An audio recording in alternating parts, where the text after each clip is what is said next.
Imagine you're walking through a dense, humid forest in Madagascar. You're hearing the calls of all kinds of wildlife around you that you can find nowhere else in the world. One of the hidden animals in this ecosystem is a small mammal. It is called the northern true tenrec, and it is one out of 31 recognized tenrec species.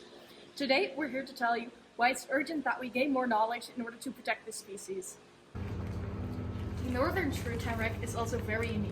In an analysis among Pantherians, it was classified as the most evolutionarily diverse tenrec among the 31 species. It's furthermore classified as endangered on the IUCN list. This assessment was, however, made in 2014, which makes us worried that these numbers might have declined even further. Based on the assessment of the IUCN, the species only occurs in two widely separated areas in the Northern Highlands. This means these populations are very vulnerable to extinction, and not every area they occur in is protected by conservation. This means that these areas are vulnerable to deforestation, agriculture expansion, and infrastructure development. So the primary threat? Habitat loss. Madagascar's forests are threatened by slash-and-burn agriculture, timber extraction, and land clearing for rice farming. Additionally, climate change is altering its environment, which makes survival more difficult. And there's another risk: hunting. While the full impact on the species is unknown, it is known that other species of tenrec are hunted for their meat.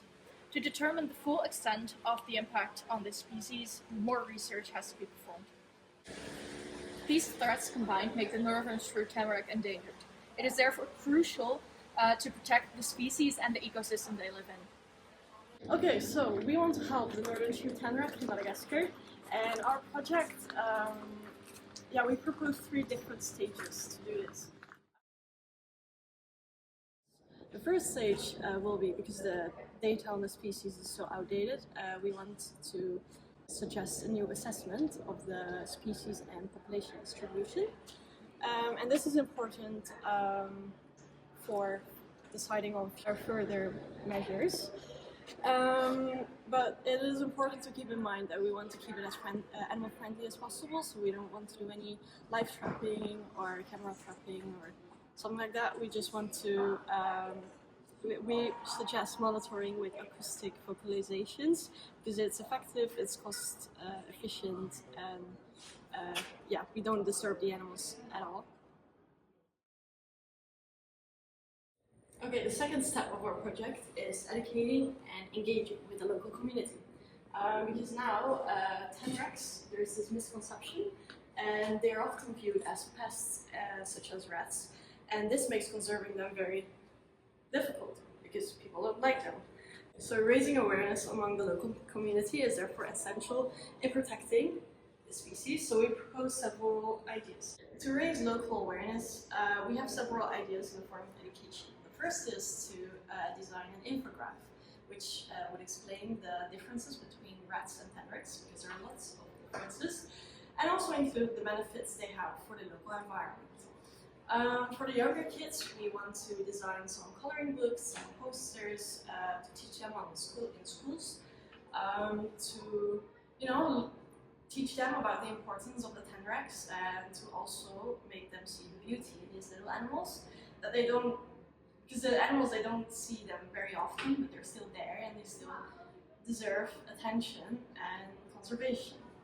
Lastly, we want to create some workshops for local villagers and farmers where we would highlight the ecological role these animals have and benefits they could bring on their lands, and to promote coexistence with the tenrecs.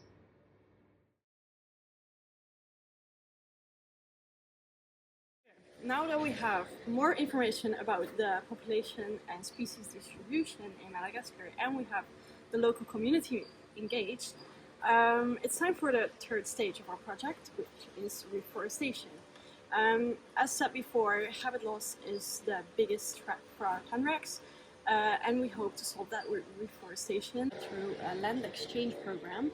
This program is where farmers can exchange their lands with other agricultural lands outside of the habitats of the tenrecs.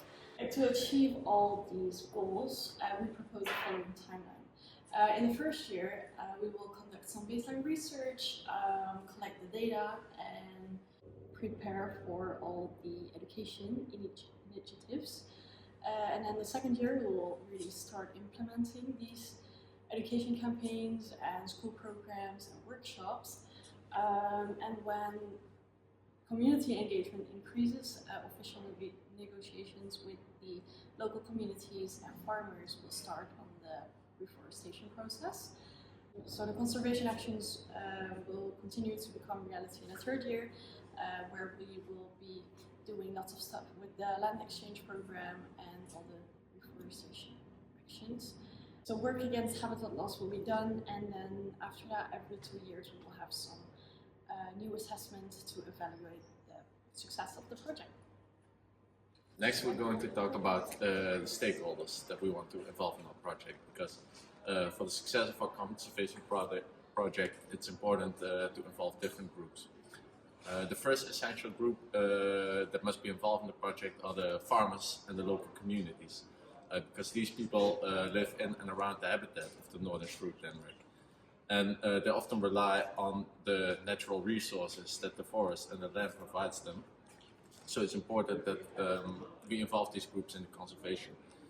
They also have a great indigenous knowledge of the land and of the species that live there. Secondly, an important group to involve in our conservation project are the local and national governments.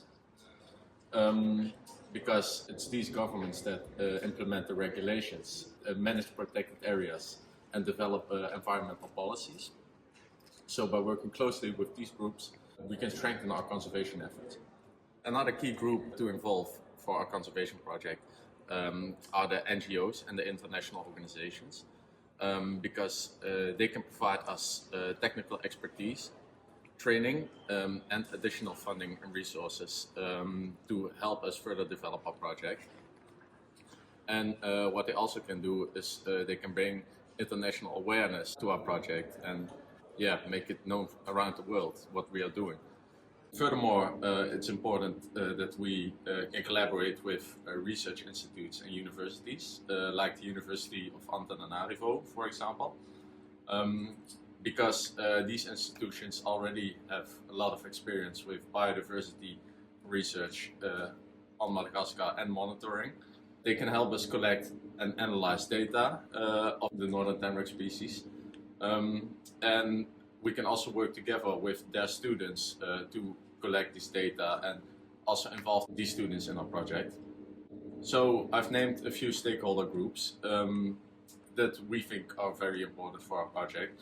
And by engaging these different stakeholders and work together effectively, we can better tailor our project to the local context and build support for this conservation project efforts among the local community in Madagascar.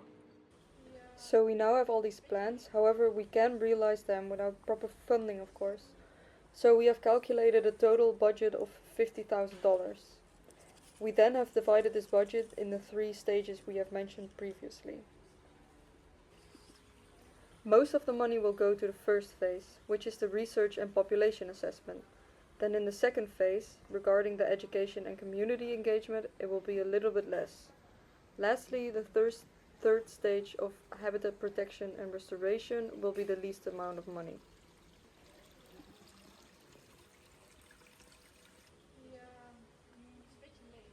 The total in phase 1 will be $20,000. Most of this money will go to transportation and logistics and the statistical experts. The personnel will be around $2,500, including 2 to 3 field workers and for analyzing data. Also, the unexpected costs are currently calculated at $1,000 for things as defective equipment and emergencies. In phase 2, the total will be $19,000, and most of this money will go to the hiring of educators and the workshops and programs. In phase 3, the total will currently be around $11,000.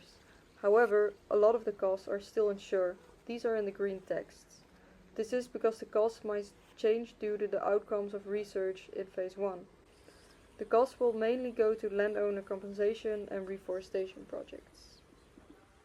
Now, I think it's really clear that Madagascar's biodiversity is a global treasure and must be protected at all costs, including the unique species that occur on this fantastic island, like the northern shrew tenrec.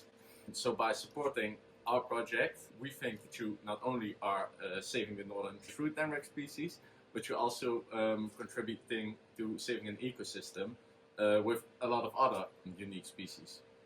Therefore, I want to give a call to action that we cannot afford to wait another decade to assess the survival of this species. We think the time to act is now.